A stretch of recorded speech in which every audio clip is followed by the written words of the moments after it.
let's talk about it.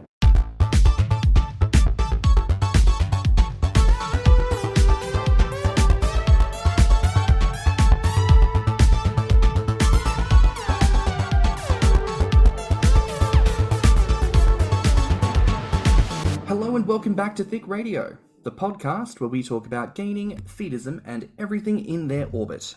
I'm James. And I'm Tim, so let's get into it. Today we are continuing our series of dinner table talks. We've got a couple of guests with us, and I'm going to let them introduce themselves one by one. Hello, I am Foxxy. I am a feeder and an encourager, and this is my second time on the podcast. I was on the Santa episode.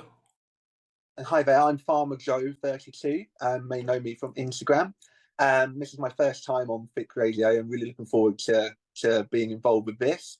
And yeah, I'm a kind of full-time encourager.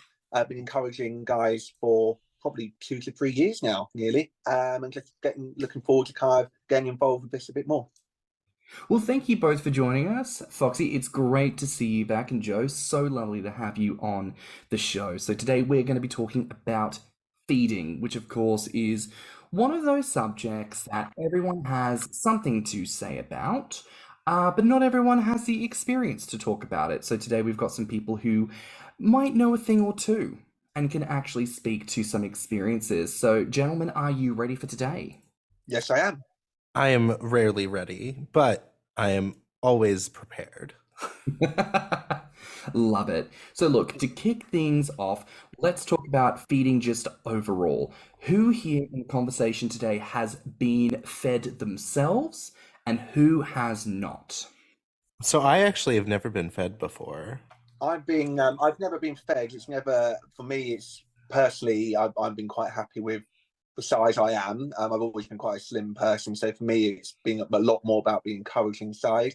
I've kind of really got into feeding, as I said, kind of 2 or 3 years ago through someone I spoke to on like an online site, and then they kind of got me into the world of Grommr, and then went from there. Really, it kind of built up over the last few years, and it's just something I've become a lot more involved with, interested with, and definitely a lot more confident with as well from when I first started compared to kind of where I am now. So in that case, because Tim, I know you've been fed a bit in the past, I've been fed. So we've actually got quite a clean split there. We've got 2 people who feed, 2 people who are fed. So to talk maybe then a little bit about the experience of being fed, like Tim, what have your experiences been like? They've been kind of wild and varied. Some of them have been great. Some of them have been not so great. I've told the story a million times now about the cake in the face, but with experienced feeders, it's great because they know that I have, they ask me what my limitations are and I let them know, and then they remember and stick to it. Like they will know that I have a shallow gag reflex, that like certain foods can like dry my mouth out, so they're going to give me like something to drink in between. And then when it comes to being funnel fed, so far I've been pretty lucky because they haven't really tried to overdo it. Like they keep asking me, how are you feeling? How are you feeling? And when I know that I'm done, when I get to that point of like, you feel the sugar coma about to come on, like you kind of feel itchy all over, your body heats up, you start to feel like really lightheaded, and you're like, no, I gotta stop. And you know, I've thus far have had some good experiences with feeders about like being patient and taking their time with me. Certainly from my experiences, you know, there's been 1 or 2 guys, let's say, who've been quite excellent, but I have had some experiences where people have been very much overzealous, let's say. And it's understandable, you know, we're all keen and eager to get in there, muck in and have a great time. But, you know, remembering that with things like feeding, we're talking about things going down your throat, your esophagus, that's your airways. When there's a little bit too much force or a little bit too much insistence, you know, that can lead to a little bit of a discomfort and panic and, you know, potentially worse things if people aren't being mindful or being careful. But as I say, glad to report that's been the minimal experience. Most of them have actually been very, very wonderful, you know, and in terms of what that experience is like, for anyone who's not experienced being fed, it is quite wonderful. You know, there's almost in my experience, maybe a slightly romantic or sensual element to it, where from a slight dom sub perspective, maybe that kind of need to be in control is kind of maybe taken away from you for a moment. You're allowed to kind of sit back and have those needs fulfilled. So I have on occasion been the dominant gainer, which I think is a fun thing to do in a feeding session as well. So to flip that actually around to the pair of you, if you're happy to share, what have your feeding experiences been like from the other side of the table? My experiences actually have been somewhat limited. So I come from the BDSM world as well as the gainer encourager world.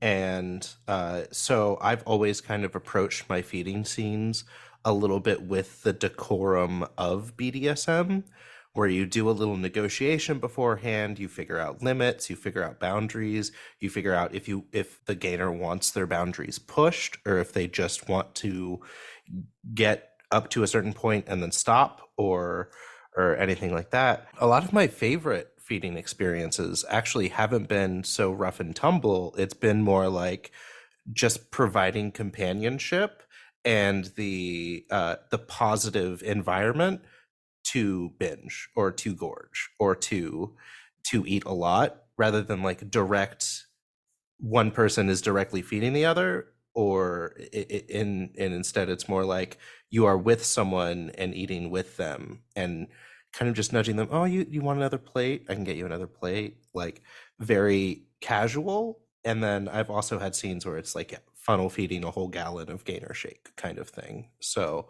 like it's a little varied. And I will say I have much more experience in like the passive encouragement and feeding than the more active. I think from my side, it's I've always felt it's kind of manage expectations beforehand. So even kind of having initial conversations with gainers, especially gainers who said that they haven't been fed before.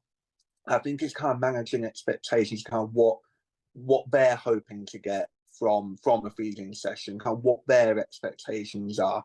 And I always find that with a guy who hasn't been fed at all before, like be their first time ever, I tend to be more kind of more on the cautious side, and kind of manage their expectations with what hoping to achieve, because I think some gainers seem to think that they just want to eat as much as they can, drink as much as they can, try and gain as much weight as quickly as possible. And I think it's just kind of managing some gainers' mindsets, and that's not always going to be the case on an initial feeding session. I've been very fortunate enough that I've been able to meet all types of gainers over the last couple of years, ones who are kind of more like novices, like the kind of first or second times that I've been fed.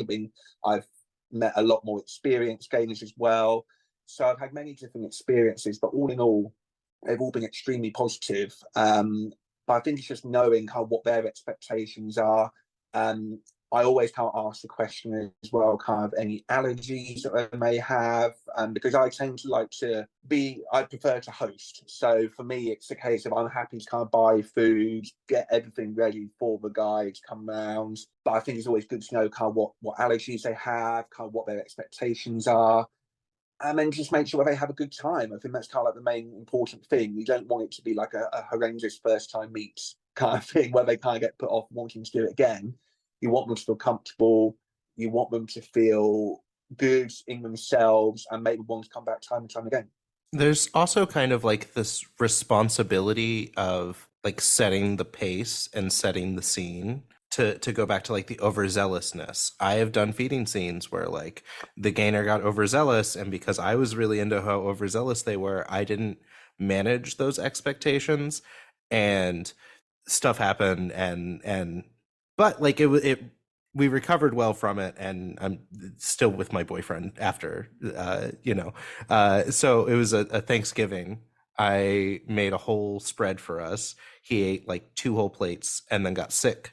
And then he actually was like, it was really good, and I kind of want more. Can I like go back for another plate? And I was like, absolutely you can. And like he was a little embarrassed, but I was like, you going back for another plate after all of that just affirms everything for me. But that like also taught me the lesson of like, you are a little bit responsible, because a lot of the times when in a feeding scene, the gainer is abandoning inhibitions and is focusing on the pure joy and pleasure of eating, and isn't paying attention so much to their intake. So you kind of have to take on the responsibility of the situation a little bit. I'd agree with that, certainly to an extent. I think because, like, from the gainer perspective, like, I'm feeding myself, and it's a conversation gainers have all the time, like, trying to find your limit, trying to, expand your appetite, your capacity to eat more, to consume more, to grow more, all of that. And when you're doing it yourself, obviously you can manage yourself very easily because it's you and you know what you're doing. But when someone else is in control, and especially, as you say, you're kind of letting go of your inhibitions a little bit, you're giving it over to someone else, there may very well be moments where in the back of your mind, you're having that subconscious thought of, oh, I might take a break here. And this is the point where you would, if you were controlling the drink you're drinking or the food you're eating, put it down, chew, swallow, digest, sit for a minute, take a deep breath, recover and move on. But someone else is in control. And it's quite interesting, having been in that situation myself, how quickly, and I do mean snap of the fingers very quickly, it can go from, oh, I've had the thought of, potentially I might be in a bit of discomfort in a moment, to, oh, wow, I'm feeling extremely overwhelmed and this is about to turn into a messy situation one way or another. So I think this is a good point to highlight, not just to feeders, yes, be aware and active in the scene, be present, be conscious of what you're doing and, looking out for signals from the person you're feeding, but to the gainer themselves. This is a moment to really be cognizant, especially if you've never been fed before. You are going to need to be communicative because your feeder is also not a mind reader. They rhyme, but they are not the same thing, right? So if you have not done it before, be cognizant. You will need to communicate those points. Very, very important thing there. So I'd love hearing that from the pair of you, these experiences, some that maybe haven't gone the best way. And I think that's great. It's important to hear these lessons because, and I want to put this out there to everyone, like, as much as we know that feeding can go wrong in these different ways, do you often hear about stories of feeding sessions that take a left turn? I haven't myself, no. It's happened to me a couple of times on sessions where it went a bit too far with the guy in terms of how much he was consuming, and it ends up with him having to be sick. But in terms, I haven't really heard too many negative stories myself personally. But I don't know if anyone says anything differently at all. But I personally haven't. No. I think that there is kind of a little bit of a stigma around talking about bad experiences, or a little bit like almost like too joyous of a like shit talking of encouragers who do get overzealous like that. Like it's either like one or the other, where like gainers don't want like the embarrassment of sharing the negative story, or they want to kind of like exert some sort of like retribution against a negative experience rather than actually like communicate through the negative experiences and learn from them. But yeah, like I've only had the one negative experience, and for me it was a positive experience because like it really played into that whole like Grecian hedonism of like eat, vomit, eat. Like that was still fun for me. I will say that like there are also times where I've seen where like I've been in a feeding situation where like that abandonment inhibition has gone so well that like the gainer after the session was like, I ate how many cookies? I didn't count. Did you count? I'm still waiting to have that experience. I'm still a little too aware of how much I've eaten. There is a real joy in the inhibition, right? And I think this is actually something that, if I can speak a little on this, like for a gainer, I think can actually be very healing with regards to food, because none of us exist in a vacuum. We all come from a society where fat phobia is real, treated poorly, and a lot of us have hang-ups around food, whether it's, because of being shamed for eating too much, Or in my instance, being shamed for eating not enough. I was the runt. I was scrawny. I was never going to succeed in anything because I couldn't eat. I'll never be big because you don't know how to do it. So having the freedom in a feeding session to just gorge or eat or let someone else control the flow of food for you allows you to take a step away from that kind of fear or concern to have to think about those things, and just allows you to enjoy the weirdly mechanical process of consume, chew, chew, chew, swallow, swallow, swallow. I find there to be something very meditative about that, because you get into a rhythm, especially as far as like funnel feeding is concerned, like where there's liquids, you get into such a rhythm, like into the mouth, gulp, chug, chug, swallow, gulp, chug, chug, swallow, gulp, chug, chug, and it's quite wonderful. I've never tried it where there's like any kind of, ASMR melodic calm music in the background, like I'm at some kind of Balinese beachside resort, but I imagine that would actually go down quite well, right? Tim's cackling because he's picturing himself at a Balinese resort being hand-fed by some of the wait staff. No, I wish that's where my brain went, but my brain actually went to a place of, because I was just telling you about that app I downloaded, Better Sleep. Oh yeah. That has all these like calming tones and sounds, and like it even has an ASMR section and all this other, and you can like build like the sounds that you want to fall asleep to, like you can just keep adding things to it. And I just thought, no, my pathetic ass is going to be sitting there with like my headphones in, listening to the Better Sleep app while I'm stuffing myself, and then I'm going to pass out, like as the food is like going into my mouth, I'll pass out because the app will finally work, and then like Matt will come downstairs and find me on the couch with like half an eaten cheeseburger in my hand. I don't have grandiose like fantasies about this kind of stuff. My brain always goes to like the most pathetic possible thing you can think of. Listen, patheticness works for some encouragers. I will let you know. Oh yeah, like you've got the whole spectrum, babe. You've got the gainer who was absolutely like, shut up and give me my food. I'm gonna eat you out of house and home. And then you've got the guy who's like, no, don't feed me, no. Like, both are beautiful. The spectrum in between, fantastic. I want to ask of our feeders today, like, what are your? I know we've talked a little bit about the things you'd like to do, communicate and checking about allergies, which is a big one, a big one, because so many people are like, oh, it's cream shakes and it's oily food, and it's like, you want your gainer to either puke or diarrhea, shit himself on your couch? Like, didn't, if that's your intention, go right ahead. Again, communicate this. But most people aren't looking for that. Most people want to get the food down and keep it down. So, diversifying your feeding portfolio might be a good shout there. But what are some of the other rules or like requirements you guys have when it comes to feeding in general?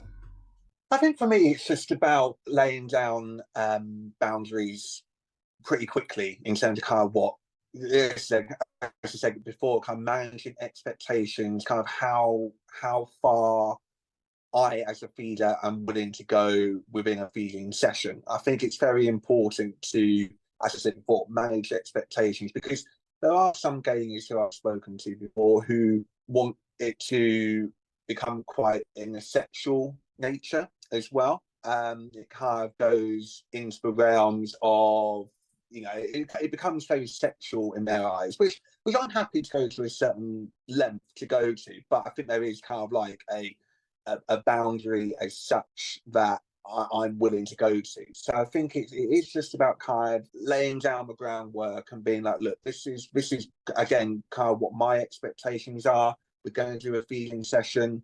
I would describe myself as quite an intimate feeder more than a forceful feeder. So I would always start off with, making sure that the gainer's comfortable, getting all nice and comfortable in the living room, just making him feel relaxed in my company, start with a kind of belly rubbing to begin with, make them feel like really relaxed and chilled. And then I'll kind of be like, are you ready for some food?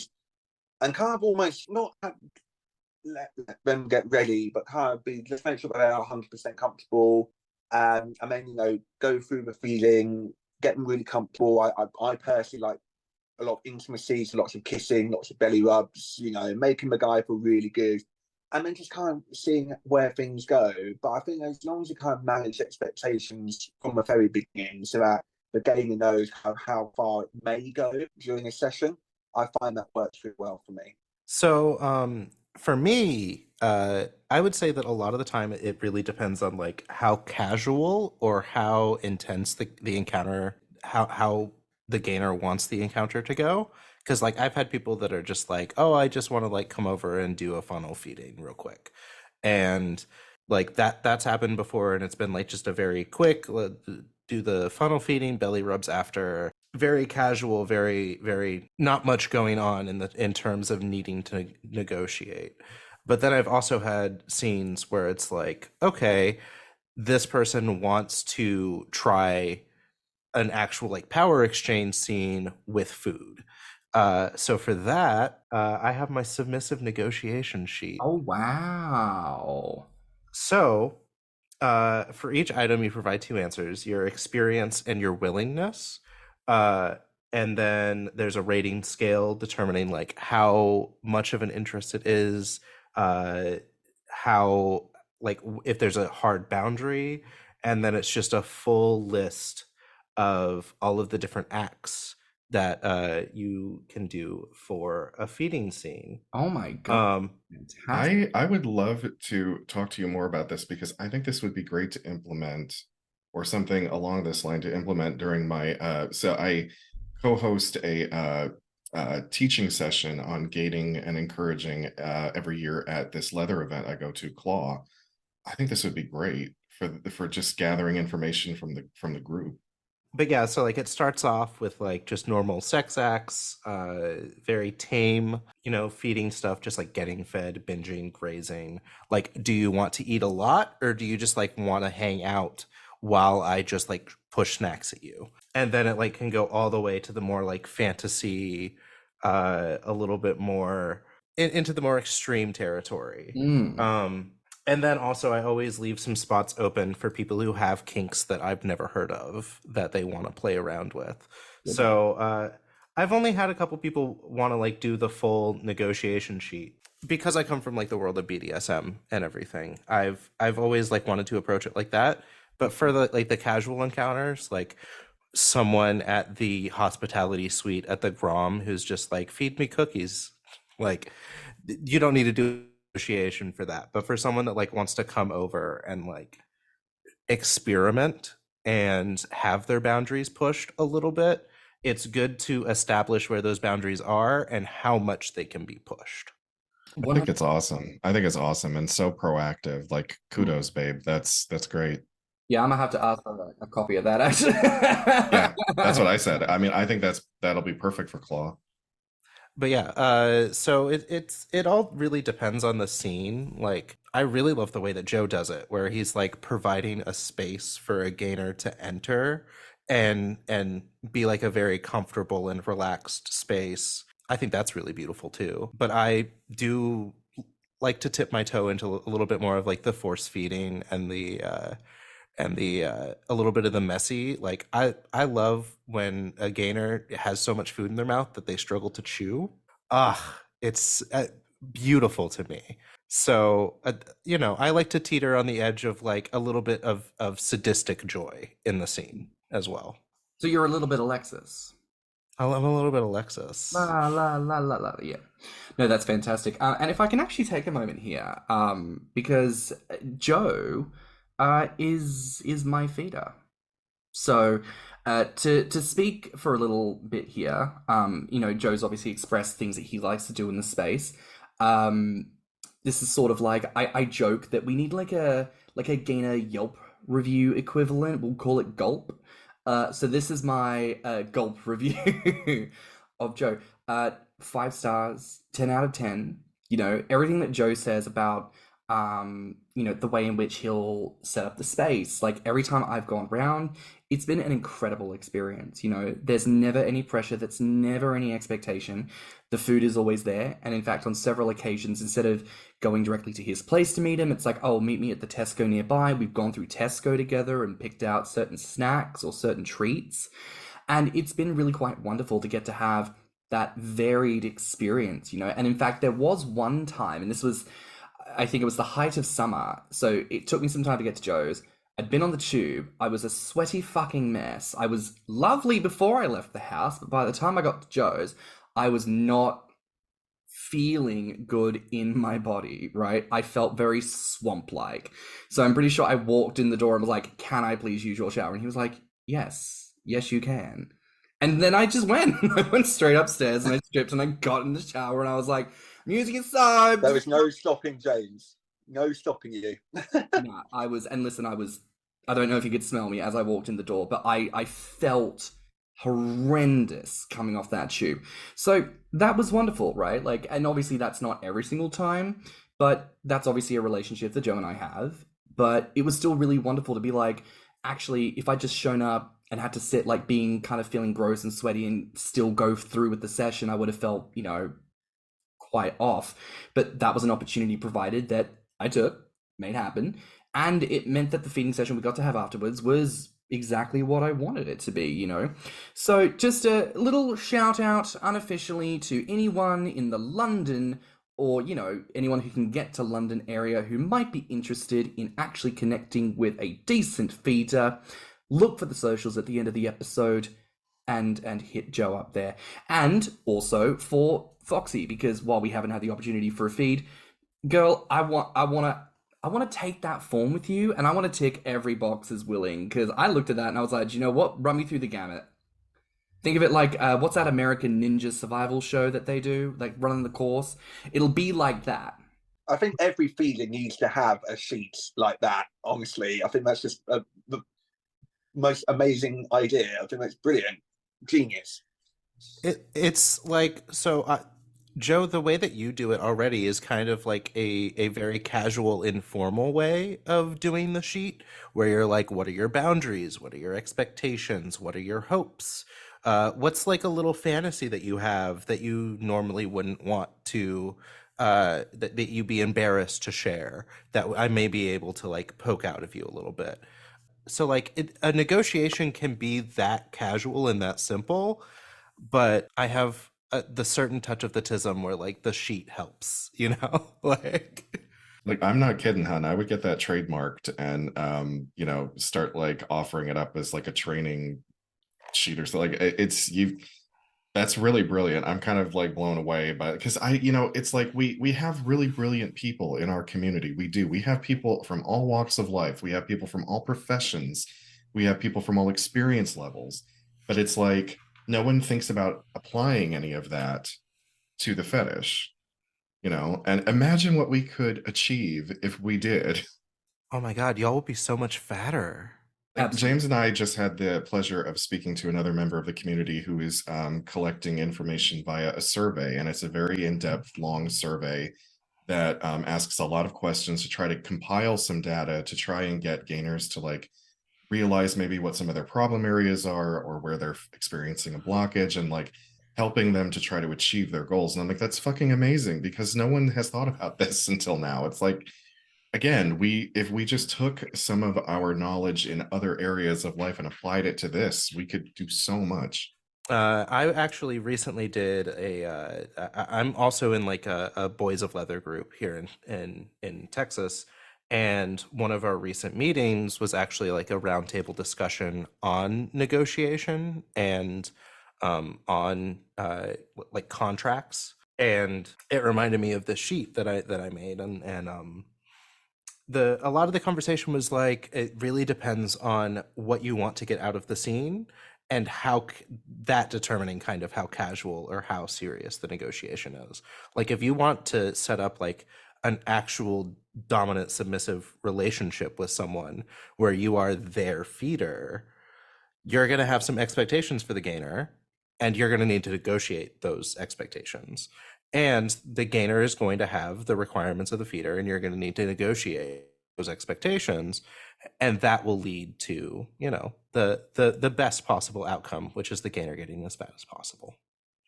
Can I just say really quickly as an aside, because I know that when it comes to the world of BDSM, contracts come in, not like all the time, but often enough.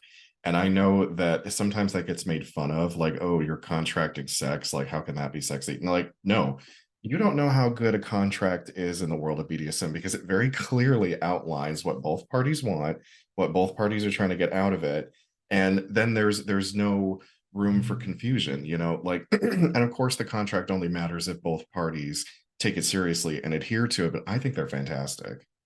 I mean, it's plain and simple. What is written down can be referred back to and can be enforced by that logic. You know, even so far as like, oh, we came up with this contract, but you're not following it. Like, that's reason enough to say to someone, well, we're not going to do this anymore, because this superfluous notion of a contract to you, like if you don't want to respect that, it's like, well, you're basically telling me you don't want to respect my right to say what I do and don't want to do. So, you know, it opens up the floor to, I think, better conversation on protecting yourself when it comes to negotiating scenes or having certain conversations, right? And I think as well, sometimes people in the community really do forget that, like, while some of us consider gaming to be more of their sexuality and their identity, there are very serious kink influences, and feeding heavily leans into that, right? Especially as far as like dominance and submission. It can be definitely seen as a form of bondage control, right? So I think to kind of play with the idea of feeding as, you know, not to say you have to treat it as seriously, but to kind of infer that like, oh, we don't have anything like that is really kind of short-sighted, right? Like actually there is a lot of crossover, and I feel like the way that both of you have expressed your individual approaches to feeding really highlight that. I I do want to ask, as a bit of an aside here, in terms of feeding, as much as you both enjoy doing what you're doing, what in the feeding process was the most surprising aspect for you to discover? Patience is something that you learn in kink, especially a kink where you are dealing with like body modification and body changing and body development and all of that, because it's never going to happen at fantasy speed. So actually doing a real life scene with someone, you really have to focus on, okay, like there is like the immediate reward of seeing someone get bloated from the scene, but a lot of the times feeding is a like very slow and gradual process. Like if you had told me how few feeding scenes that me and my boyfriend actually do when we first started dating, I would be like, oh, well, that's hardly a feeder gainer relationship. But then when you actually like break down the numbers and you're like, oh, that's 70 pounds over the course of a few years, that is a lot of progress, but it's slow progress. And you have to kind of develop that patience if you're going to really commit to feeding. I think I would say too that the patience also has to come in on the gainer side as well, because I know what it's like when I get frustrated. I think it's again being realistic with what kind of you can. As I said before, it's not going to be anything that'll happen. I think it's again just going back to managing expectations. Like, you know, you don't want the gainer to be disappointed if they haven't gained any weight, or if they've gained like a very small amount of weight over the course of, you know, two weeks, 3 weeks, a month, whatever. And it's just, you know, whether they lose a bit of weight or maintain weight or gain weight, it shouldn't matter. Like it's a process, and it's going to be it's going through a journey which, you know, could take months, could take years. Really depends on how long, you know, the gainer wants to have that kind of gainer feeder relationship going on. But I think it's just, you know, letting the gainer know that even if you don't put on any weight in the space of a month, or even if you lose a couple of pounds over the course of a month, that's really not a, you shouldn't be disappointed by that. It's not a big deal. And the fact that you know, you should just be hoping to kind of carry on the journey over the course of, you know, however many years. And as long as you kind of continue to be happy with your body, then that should be the main thing. I just think a lot of, I find that a few gainers that I've kind of helped encourage along the way, kind of more online, more so than in person. And, you know, I do a few where I keep in touch with them once a month or so and kind of see how their weight is going, if they put on weight or lost weight. And, you know, a few I've spoken to said, oh, I've only put on 2 pounds. I'm just like, well, that's still £2 more than what you were a month ago. That's great. That's amazing. Like, you shouldn't have this expectation of putting on, like, 10, 15, £20 a month, because I don't think that's a healthy way of gaining. It may make you feel good in the short term, but I think in the long term, it's about being healthy with your gaining. And so, if you're only getting £2-3 a month, that's still just as good as if you were doing £10-15 a month. So I think it's just, making the gainer feel good in themselves. I think it's really important. And I think it just goes back to being patient. I think patience is very high up there in terms of priority list, so to speak. I love everything that you just said, because I know as a gainer, I do get frustrated with myself when I feel like the gain is coming on too slowly, the progress is not happening. And it's very easy to get into that frame of mind, because you go on Grommr, you go on Instagram, you see the people that you're following, they seem to be making progress, you don't seem to be making any progress.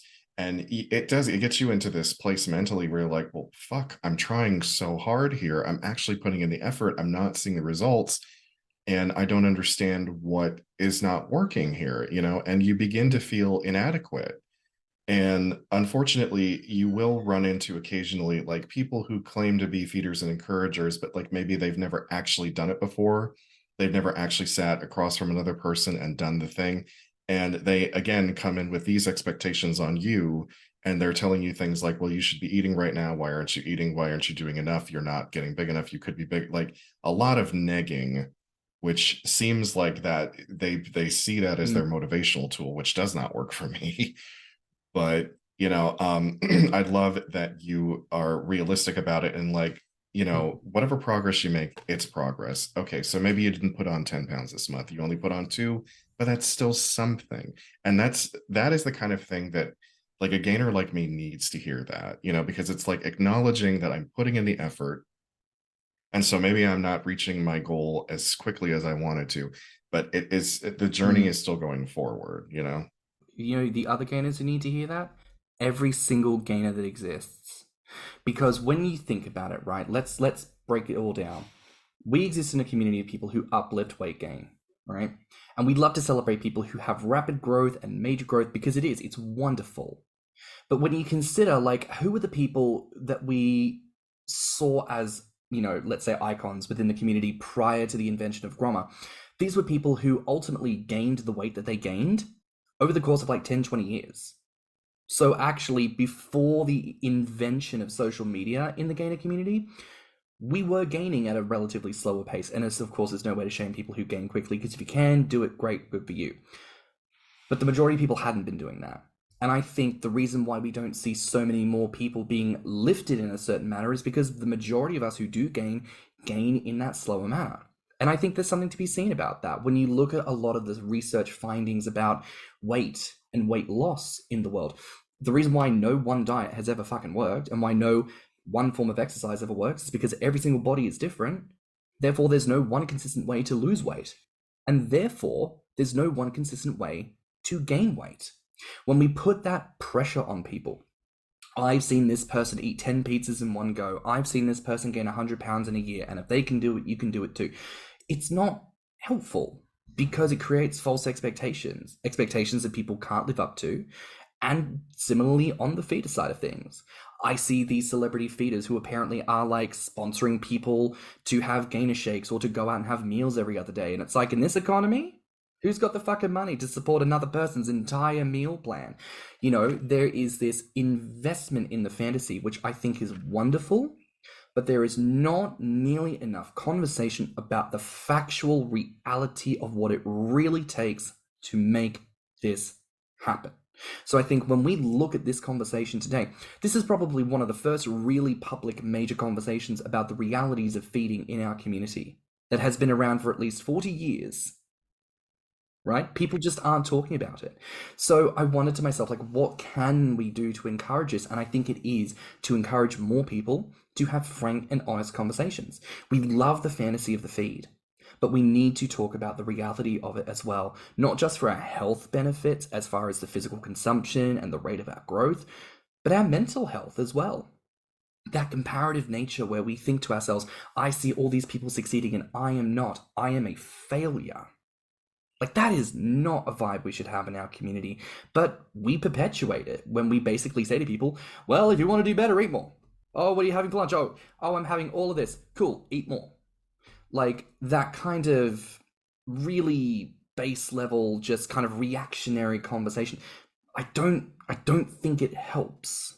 Right. And look, maybe there are situations where it does. Maybe there are people who that can help gently encourage. But I also think that comes down to knowledge and communication.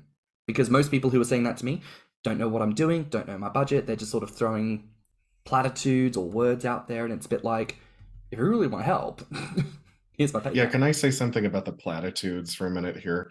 Like, I'm sure that neither of you, Ben or Joe, I'm sure you don't do this, but like, I've gotten some really like just crappy, like throwaway, like I don't give a damn kind of advice. Like one guy told me, well, you need to develop a fear of being hungry.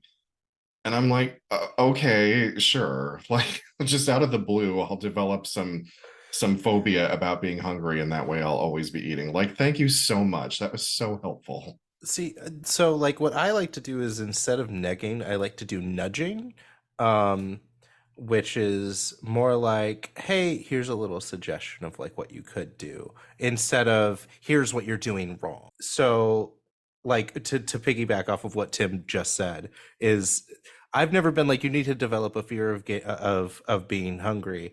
I have like with people been like you need to associate being full with being horny. And I've like done that where I've been like, okay, do you want to do like some role play training here where we like try and mesh those two neurons in your brain? Do we want to play with that a little bit? And some people have been very receptive, some people have been like, nah. So like it's really like you have to communicate with people first and foremost. You have to figure out what someone's desires are and then help nudge and push them in that direction and kind of reinforce the positive instead of push the negative, you know? And there's nothing wrong with some kind of like positive advice to gainers as well. Like, you know, you can always advise them on kind of what they could do to kind of help them, you know, help them gain more. You know, whether it's, I don't know, eating snacks late at night before bed, or you know, having a gainer shake before bed. Like, you know, there's nothing wrong with giving some positive advice to try and help out. But I think, you know, that there's already such a how can I say it, some form of like negativity around this area with gaining anyway. Like, you know, there's people I hang around with who are, you know, can be quite negative with certain things that they say. And I just don't think that helps gainers at all. I think you just need to try and remain as positive, you know, as possible, because it's bad enough out there anyway.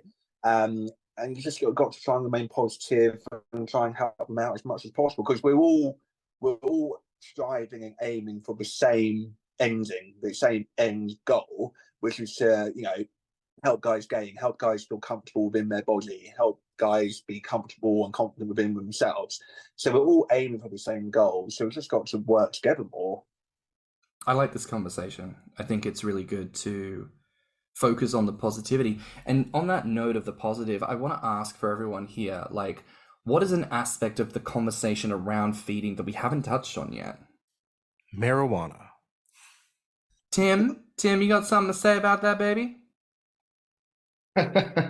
So this is it's so funny to me that to be a 40-year-old and be such a like marijuana advocate at this point in my life. It's like I didn't get to do it as a teenager, because for those of us that are millennials, like on the older side, once upon a time you used to have to find a dealer, you had to know somebody, and like it was just I just didn't know anybody, and now it's freely available at every vape store that I go to, and I'm like, well, I'm making up for lost time. And so like I didn't get the munchies from smoking as a like I think I smoked it like twice as a teenager, and I got so messed up I don't even remember having the munchies. But like now it's a wonderful tool because it helps me get the appetite when I normally would not. Like I can eat a full meal, smoke a little, and be hungry again.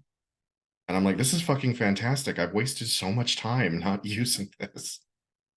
I don't bring it up to be like, oh, you should totally use supplements when doing feeding and encouraging. But I will say that like the most relaxed situations where I have done a feeding scene, marijuana has been involved. Talking on supplements is actually a really interesting point because when I was on the Grommr the Seas 2022, someone did bring supplements on board that were meant to help you to consume more and more quickly. I tried them. I don't know that it necessarily helped. And when I was in America, I got so fucking high I don't really remember. So Tim, like, Oh, come on, you barely hit it. You barely hit it. that's because I don't smoke it normally. That's anyway. true. I know. I think the first night I hit it, I caught a case of the giggles so hard I nearly You fell. did. You did. Yeah. It was Which was so much fun to see you like that. Because you got giggly. I couldn't stop. I was like, we were playing cards at the table and like dealing the cards, grinning like the fucking Joker, like, like I couldn't deal. It was very funny. But Tim, since you could probably remember better than I could, what was my eating like when I was stoned versus when I wasn't? I think we did a lot more grazing. Like we were sitting there playing whatever card game it was, and you were like, "Oh, we need snacks. We need snacks. Where's that?" And then I got out all of the British snacks that you had brought for me, which I intended to share, but then I didn't. Mm-hmm. Because I'm like, these are really tasty. I think I ate all the shortbread cookies myself. Yeah, And I think I almost ate all the Jaffa cakes myself. Mm-hmm. That Jaffa cake is good, honey. Because I had never had them before. And oh my God, like I get it now. I get why you go on about them. I'm like, these are fantastic. Yeah, don't ask people whether they're a cake or a biscuit. We'll be here all day. Here's a topic I want to pose just as like things that we haven't spoken about yet. Stealth public feeding, specifically at buffets. How do we feel about it? Thoughts, feelings, emotions? I've actually done this before. It wasn't at a buffet, but one time I met up with a local encourager. And he, like, neither of us could really host. Like, my ex-husband was still living in my house at the time, and he was living with family, so we had to meet somewhere public. And he's like, well, I know this great little cafe that's down by the West Side Market here in Cleveland. They've got great food, whatever. And I'm like, yeah, sure. We'll meet up. And he's like, can I request something? Can you wear like a really tight shirt or something that where like the buttons are about to burst off of it? And I said, well, yes, but I don't really want to like walk around in public quite that exposed. Like if I can like sort of wear something over it while we're eating. And he's like, oh yeah, that's totally fine. So I wore a hoodie over it. And but I knew that any moment like those buttons were going to burst open. Like there was like whole patches of skin in between. And we went to sit down to have brunch, and I ate everything that was on my plate, and then he like half ate what he had, and he was like subtly pushing it in front of me, and so I took the hint, and that's my trick, baby. And then afterwards, well, we ended up driving around in my car just to try to find a place so that he could see it. And I unzipped the hoodie and opened it up, and like, yeah, like I mean the buttons didn't end up bursting off, but they were just at that point, so that was good enough for him. God damn.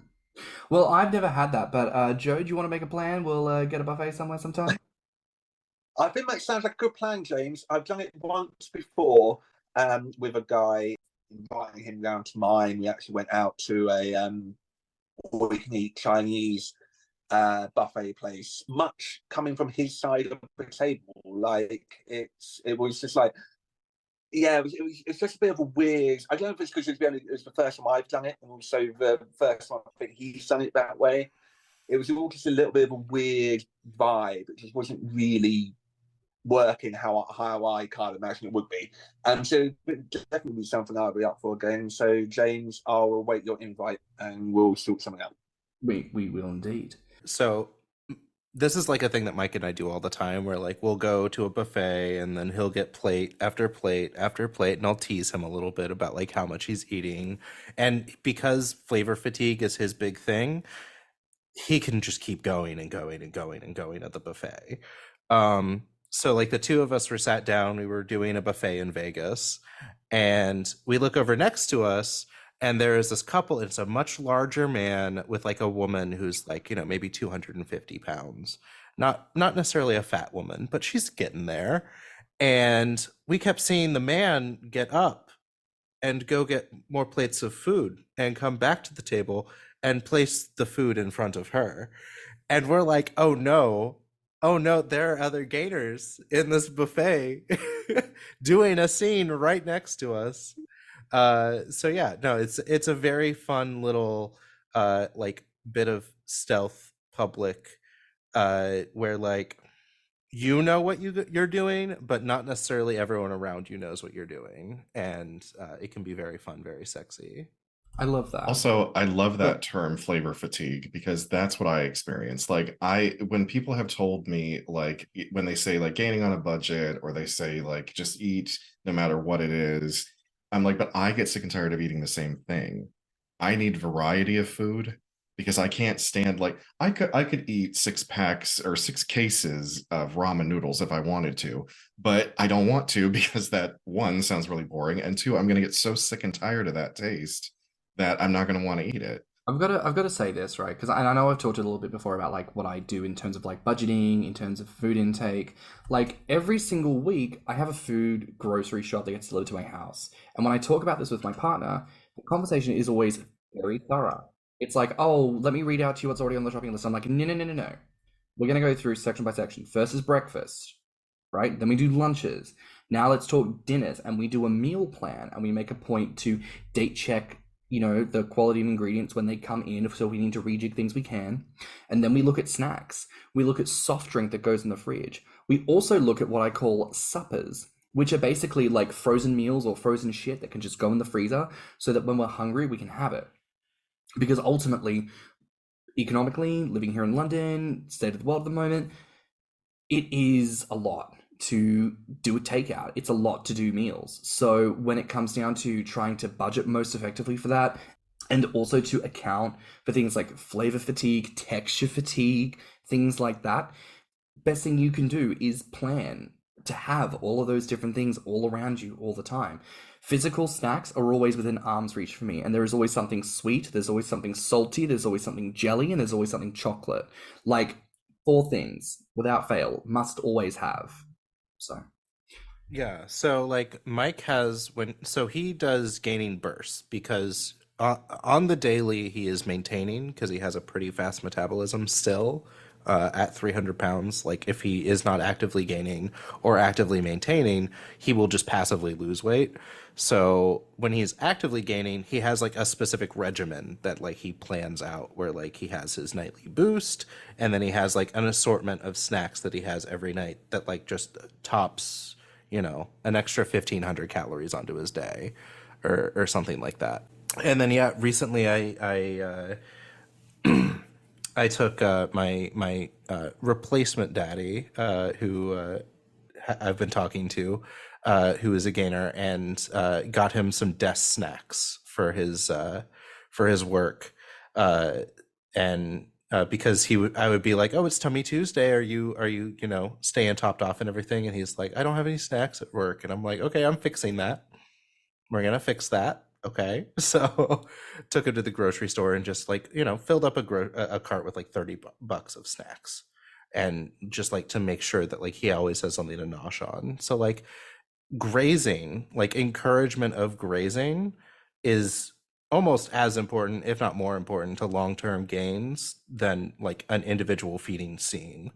A feeding scene is more for me about like enacting fantasy of like pure unbridled hedonism, or like specifically the overeating or the messy eating or something like that. Like a feeding scene is for enacting those fantasies, but like passive encouragement and like just nudging little snacks your way, that's going to do much more for someone's like long-term gains than a big binge. 100%. Like it's about cultivating a lifestyle that allows you to eat more, do more in relation to gaining.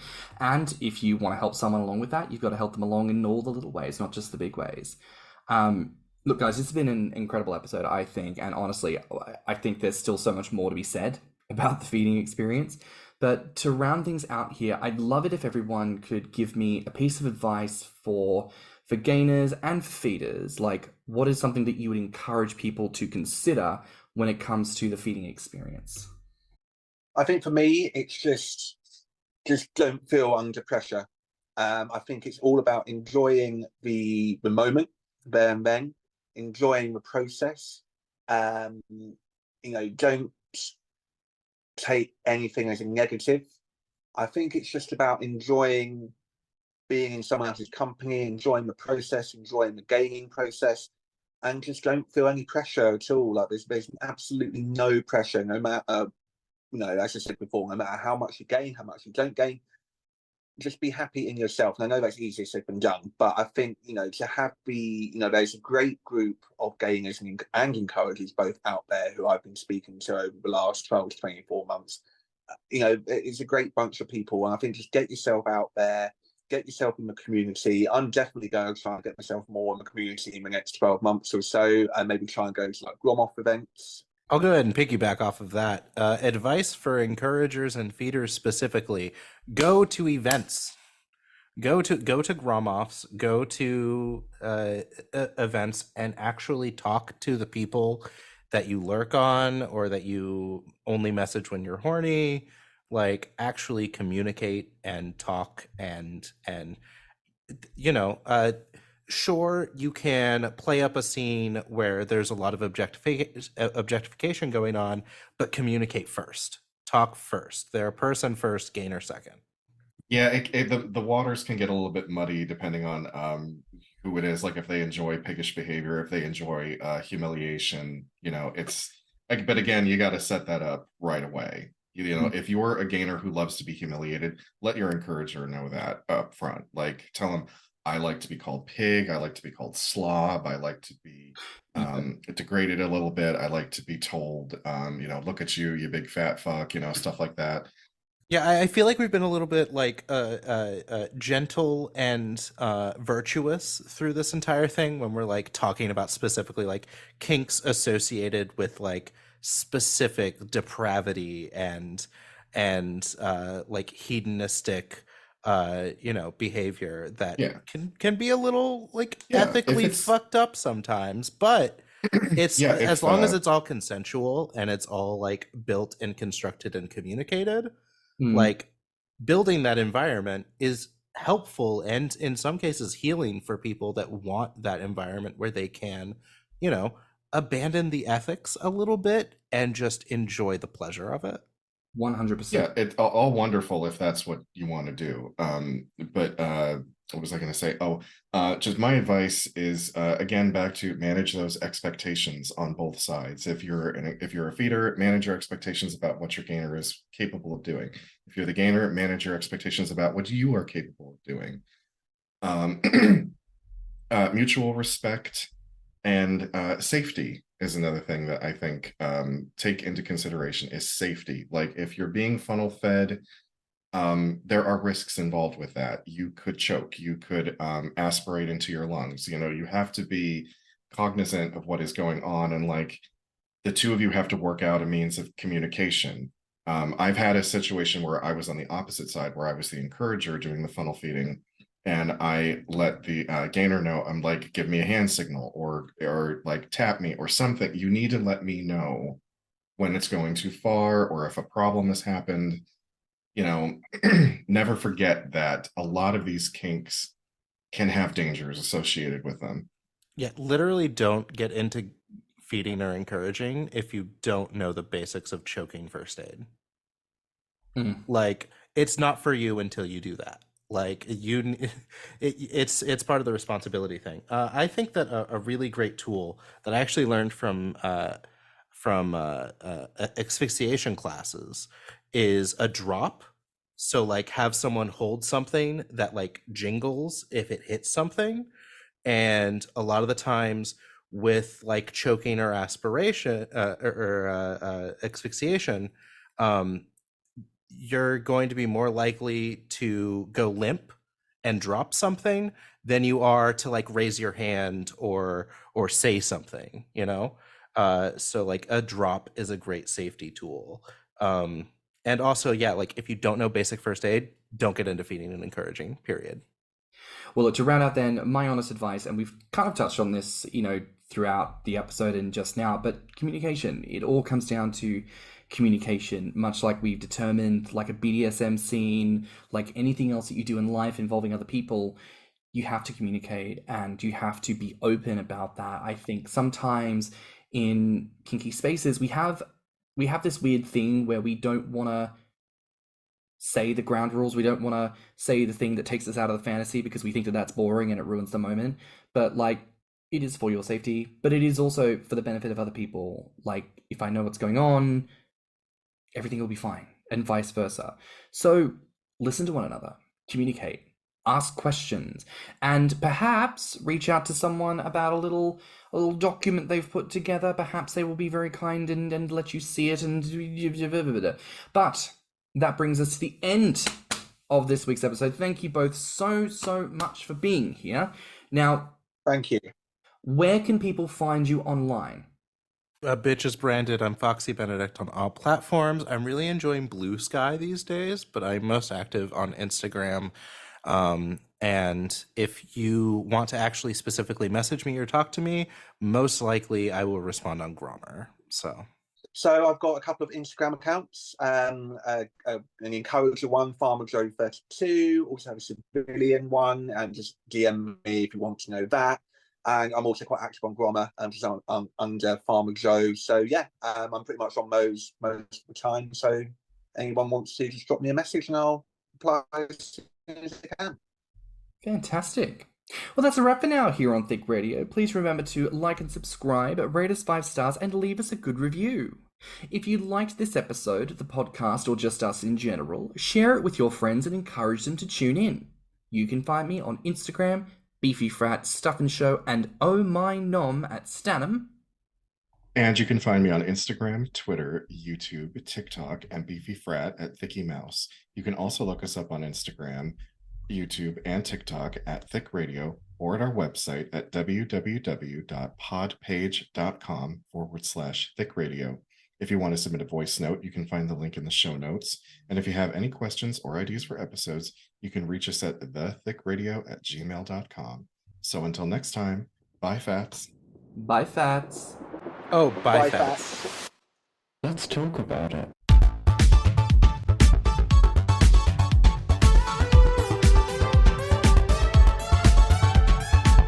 Thicc Radio is a Patreon and Enter app podcast produced by Stannum and Thicky Mouse. Mixed and mastered by Stannum. Our artwork is provided by Lokitu. Our theme song is provided by Spotify.